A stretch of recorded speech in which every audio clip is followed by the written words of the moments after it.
খুলনার কণ্ঠ মাল্টিমিডিয়ার শুভ উদ্বোধন, বিস্তারিত প্রতিবেদনে। শুভ উদ্বোধনের মাধ্যমে পথচলা শুরু হল খুলনার কণ্ঠ মাল্টিমিডিয়ার আনুষ্ঠানিক যাত্রা। আবহমান বাংলার প্রতিচ্ছবি এই স্লোগানকে ধারণ করে পাঠক দর্শকদের কাছে নির্ভরযোগ্য সংবাদ পৌঁছে দিতে প্রতিশ্রুতিবদ্ধ খুলনার কণ্ঠ। বৃহস্পতিবার ১৬ অক্টোবর সন্ধ্যায় খুলনা মহানগরীর দৌলতপুর এসএস সেন্টারে কেক কেটে সংবাদ মাধ্যমটির আনুষ্ঠানিক উদ্বোধন করা হয়। অনুষ্ঠানে প্রধান অতিথি হিসেবে উপস্থিত ছিলেন নাগরিক নেতা, খুলনা প্রেস ক্লাবের আইন উপদেষ্টা অ্যাড মোহাম্মদ বাবুল হাওলাদার। বিশেষ অতিথি হিসেবে উপস্থিত ছিলেন এস.এম. আজিজুর রহমান স্বপন, মোহাম্মদ আনোয়ার হোসেন। মাল্টিমিডিয়ার আনুষ্ঠানিক উদ্বোধন করেন স্বর্ণপদকপ্রাপ্ত কবি ও সাংবাদিক শেখ আবু আসলাম বাবু। অনুষ্ঠানটি সঞ্চালনা করেন সাংবাদিক মোহাম্মদ জাহাঙ্গীর হোসেন। প্রধান অতিথি অ্যাড মোহাম্মদ বাবুল হাওলাদার বলেন, বাংলাদেশে বর্তমান সাংবাদিকতা এখন প্রায় শতভাগ অনলাইন নির্ভর। প্রিন্ট ও টেলিভিশন উভয় মাধ্যমই এখন ডিজিটাল প্ল্যাটফর্মের মাধ্যমে পাঠক ও দর্শকের কাছে পৌঁছায়।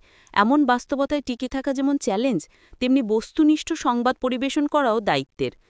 খুলনার কণ্ঠ সে চ্যালেঞ্জ মোকাবিলায় সক্ষম হবে বলে আমি আশাবাদী। উদ্বোধক কবি ও সাংবাদিক শেখ আবু আসলাম বাবু বলেন, গণমাধ্যম কেবল তথ্য বা খবরের মাধ্যম নয়, এটি সমাজের চেতনা গড়ে তোলার শক্তিশালী হাতিয়ার। খুলনার কণ্ঠ মাল্টিমিডিয়া সেই চেতনার নতুন দিগন্ত উন্মোচন করবে।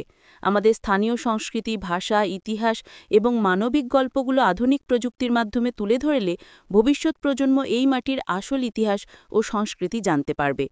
সাংবাদিকতার লক্ষ্য শুধু খবরই সীমাবদ্ধ নয়, এটি সমাজে দুর্বল, অবহেলিত এবং প্রান্তিক অংশের কণ্ঠও তুলে ধরে।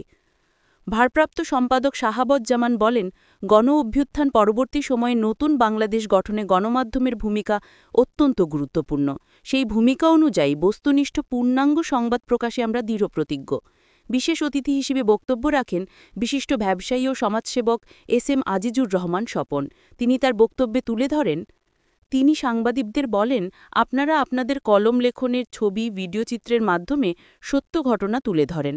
সত্য ঘটনা তুলে ধরলে দেশ ও রাষ্ট্রের উন্নতি ঘটবে এবং যারা দুর্নীতিবাজ তাদের মুখোশ সমাজ তথা দেশ তথা জাতির সামনে মুখোশ উন্মোচন হবে।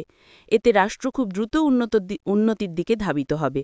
বক্তব্য রাখেন বাংলাদেশ মানবাধিকার কমিশনের খুলনা মহানগর সাধারণ সম্পাদক মোহাম্মদ আনোয়ার হোসেন।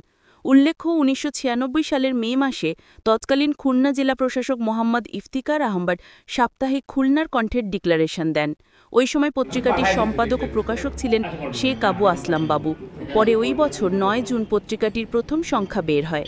দীর্ঘ সময় পর গত ১০ জুন মঙ্গলবার ২০২৫ খ্রিস্টাব্দ পত্রিকাটির অনলাইন ভার্সন আনুষ্ঠানিকভাবে যাত্রা শুরু করে।